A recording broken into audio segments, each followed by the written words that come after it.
Welcome back to Gun&ShotTV. This is Chris, and today we're going to be talking about AKs and ARs and Mini14s and SKSs. Now, I'm not really going to say one is better than the other, but I kind of wanted to give you a little bit of information about all of them. So if you're kind of new to rifles or firearms, or you're kind of looking at options, just basic info about them. The reason I singled those 4 rifles out is they're pretty much the most popular rifles you see that shoot centerfire ammo.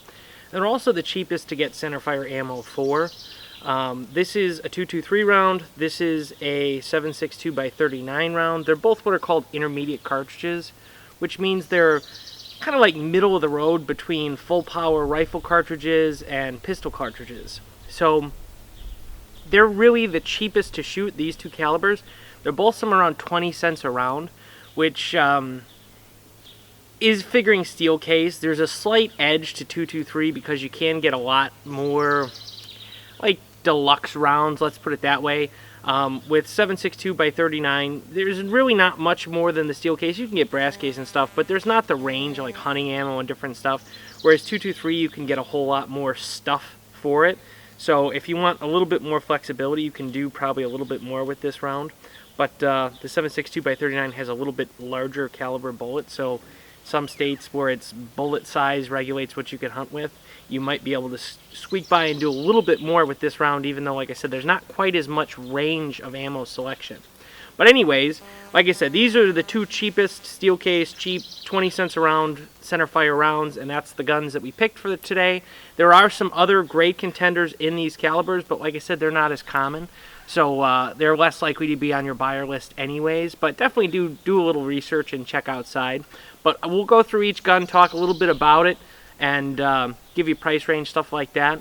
And then we'll take them down the range and we'll shoot them. So for our first rifle, we have the AK. Now this is obviously the Russian AK. This is Yugoslavian, Serbian, whatever it is now, NPAP. There's a whole bunch of options here. The cost for these, it used to be about 300 bucks, but it's gone up. They're now about 550, 600. It went up a little bit higher and then it dropped down a little bit. There's recently been some changes to the Russian import ban, banning some more companies, so they might go up again. We'll see. But it fires at 7.62x39 round. You can get these guns in other calibers, but usually the main caliber is the best one to get it in because the mags and stuff will be cheaper. But it fires from 30 round magazines.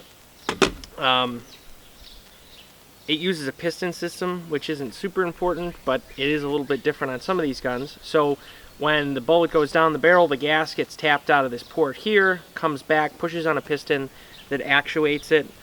These are a good value for what they are. The mags, like I said, are cheap. This is a Zastava factory bolt hold open mag, which means the follower has a little nub that keeps the bolt open. Otherwise, on an AK, the bolt does not stay back after you fire. I found this at, I think it was Apex. They had them for like $7. The only problem, you will run into some of these when they come into the country. Some of them are imported as a single stack, and they hog out the mag well once it gets here, so it'll feed from double stack magazines. Well, sometimes those won't be hogged out quite enough, so you'll only have certain mags that will fit. You can usually get a Dremel or something and go in and hog that out some more. But we'll take it down to the range and show you how the mag changes work and how it shoots. So with the AK, the controls are pretty simple. You have your safety, which is this lever. On some there's a cutout to hold the bolt back, some there isn't. It doesn't really make a huge difference. Up is safe, down is fire. The magazines rock in place. So what you do is you take it and you put it in at the front, and then you just push it up and it locks in place. Sometimes you'll have mags that are a little bit sticky and won't go well, so you can file them and mess with it a little bit. This is a new mag, so it's kind of tight. But that's all there is to it. Pull the bolt back, let it go forward, and you're ready to fire.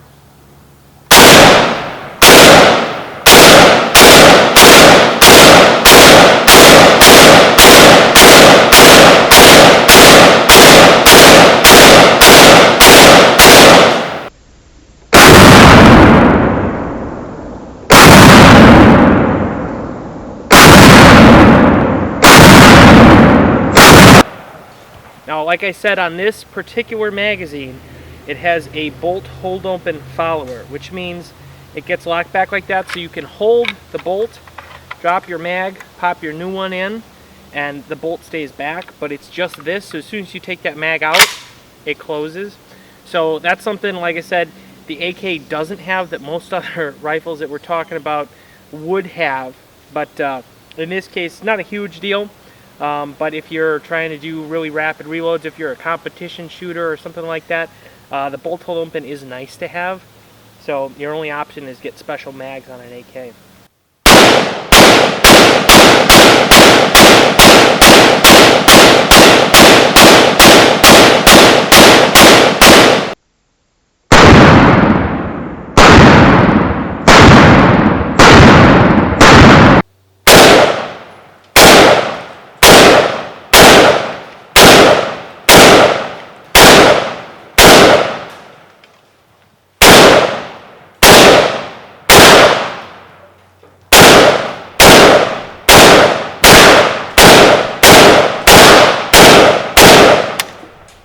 So up next we have an AR-15. This is one I built in a video you guys have probably seen. These are obviously the U.S. service weapon and whatnot. They're probably the best deal right now. I think I spent $500 building this one. Prices have come down since the election, so you can now get them for, I think the Ruger and Smiths are only $450. It seems like for the last several months. You can probably build one of these from PSA for probably close to $400. So they're really good value right now. Mags are dirt cheap because there's so many of them. You can get 30 rounds, you can get all kinds of crazy different amounts of capacity for these things. Like I said, there is some minor differences with some of these. This one is actually direct impingement, which means the bullet goes down the barrel, the gas gets tapped out of this gas block right here, comes up a tube, and pushes on a little part of the bolt carrier that then runs gas through the bolt and uses the bolt kind of as the gas piston. So that means that the bolt can get shit in it. All that carbon and fouling and gas gets shot in there. So it's a little bit extra work to clean, but it's not huge. And like I said, right now these are probably the best deal. They also are a lot more flexible as far as you can get all kinds of crazy parts for them. You can find lots of stuff for AKs as well. But the Mini and the SKS that we'll be covering really are pretty limited in that regard. But like I said, for the cost, this is probably your best deal. If you don't have an opinion between any of these, you probably just want to go with an AR. You know, it doesn't really make a difference. Like I said, they all shoot relatively cheap ammo and everything. But in this case, this is your cheapest bet in today's market. But we'll take it down to the range and show you how it shoots and mag changes and all that stuff. So we're down to the range with the AR-15. ARs are kind of a weird control system if you're not used to them or have never fired one. Your bolt is operated with this handle at the back. There's a dust cover that flips down wherever the bolt is actuated. In practice, you probably will never actually have to really deal with it. The bolt hold open release is this lever back here. When the magazine is empty, the follower pushes on it and the bolt is locked open. You need to tap it right here to drop the bolt when you put a new mag in. This is your safe and fire. Straight up as fire. That way it's safe as it's marked. But pretty much to load it, you're going to take your magazine, slam it in. Sometimes with the bolt closed, they can be a little bit tricky. But just pull the bolt handle back here, let it slam forward, and you're good to go.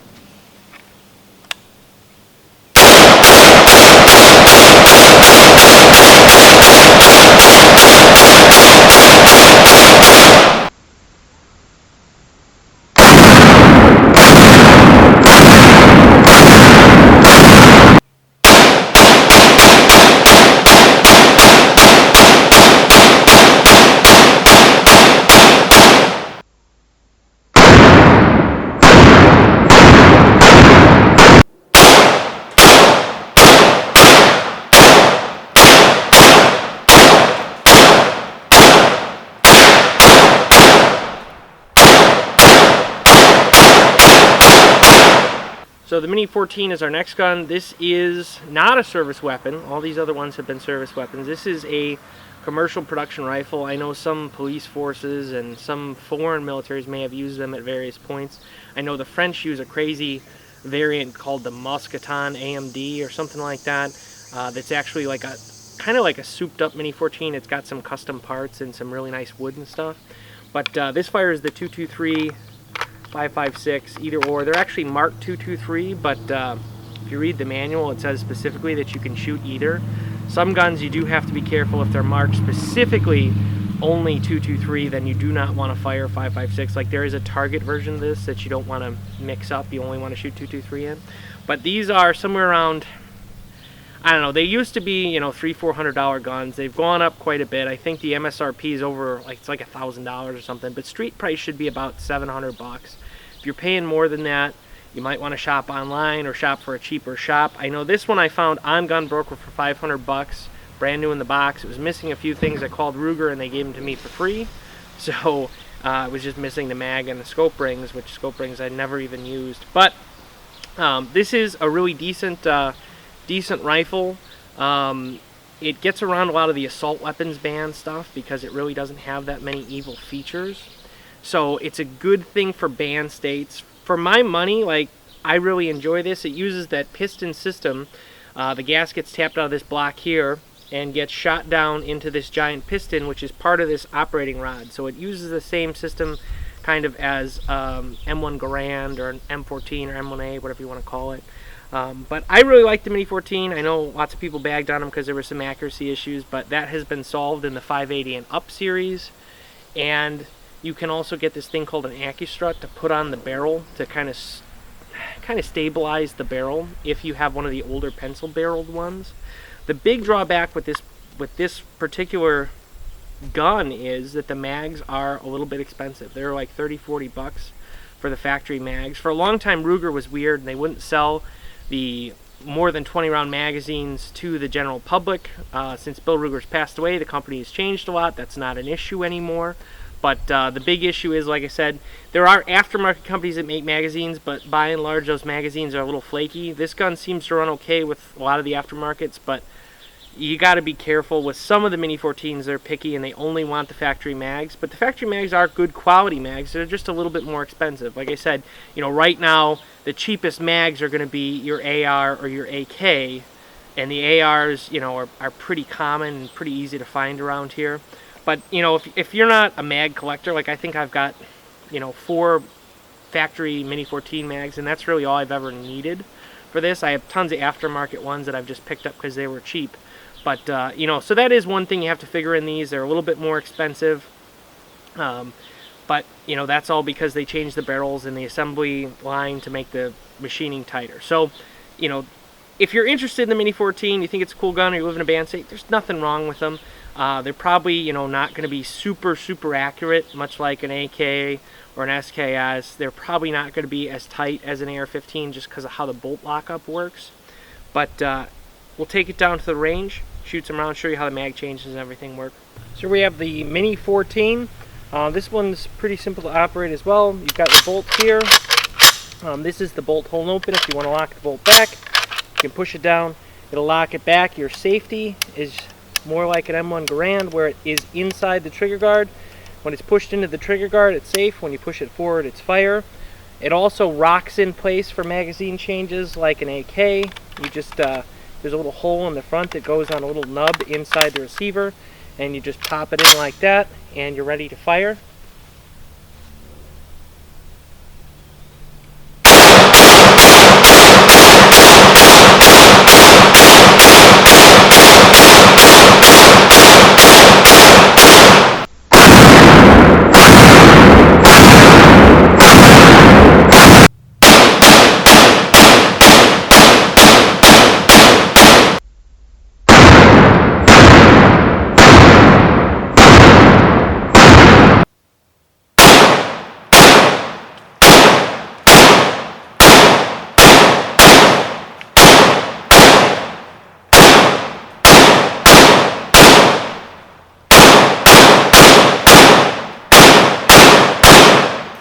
So the last gun is the SKS. Now I'm just lumping this in here because it is pretty common and pretty popular with shooters, but it has some pretty strong reasons I'm not recommending you go out and grab this unless you really want an SKS. First off, it's an older design. This came out in World War II era, and it shows it. I mean, it's more like an M1 Garand type battle rifle design than anything else. They're kind of heavy. They have this attached bayonet. This one is actually a Yugoslavian one, once again from Zastava. So it's got the grenade launcher flip-up sight and the gas cutoff and some other options that you wouldn't find on every SKS. But the big drawback with these is they feed from stripper clips. So you shove 10 rounds in, shove it down, pops through. Stripper clips are easy to find. They're cheap. They're $1 or $2. The other thing you can find is you can get aftermarket extended magazines that look like an AK banana magazine for these. They work fine in some cases. In some cases, they don't work fine at all. It really depends on the gun. You kind of have to do some filing and fitting in some cases to get them to work. Not the best option. I just use mine with the stripper clips. The big problem with these is back when the Soviet Union fell, back in the 90s, these things were $75, $100, $120, something like that. I think this one was out of a batch. I think it was like $95 or something when we picked it up. So they were cheap. Well, now with prices and the fact that the surplus market dried up, they're now $350 to $500, which for that amount of money, I can't say run out and grab one. They're fine guns for what they are, but for that much money, I think there's better options. Like an AR is going to be cheaper than an SKS in today's market. This is also that piston system where the gas comes up, gets tapped out here, shoots back, shoves on a piston that jams the bolt back. They work very well. The only issue you will find with a lot of these is a lot of these surplus ones were dipped in cosmoline, which is like this thick, sludgy oil. So when you get them, you have to take the bolt apart and make sure you clean that bolt channel, because SKSs are notorious for having the firing pin get stuck forward from that cosmoline, and you end up with a full auto rifle. So you'll load it, you'll pull the bolt back and drop it, and then 10 rounds just shoot downrange as fast as you can, which is very unsafe. And though it might be fun for some people, it's very likely to cause injury or death. So if you get one of these, take the bolt out and clean it up. It uses kind of an interesting like tilting bolt lockup system thing that's kind of neat. But like I said, for the money, I don't recommend these anymore. If it's just your primary rifle. If you got a bunch of rifles you want an SKS, there's nothing wrong with them. I'm not bagging on the SKS. They're fun. They shoot well. The heavy weight of these things, because they are a pig. There's not much recoil, easy control, all that stuff. But like I said, probably not in today's market. If it's your only rifle, I wouldn't recommend an SKS. I'm just throwing it in here because they're so common, and I figured I'd just mention them in passing. But we'll take it down the range, show you how it feeds and shoots. And here's our SKS. Now this one, the safety is this little flipper in the back of the trigger guard. This is safe, this is fire, so when you push your finger down, it'll kind of pop it off safe for you. Like I said, it's clip fed. So it uses stripper clips, and they're 10 rounds, and you just take them with the bolt open like this, and you just shove down, and you pull your stripper out, drop the bolt, and you're ready to fire.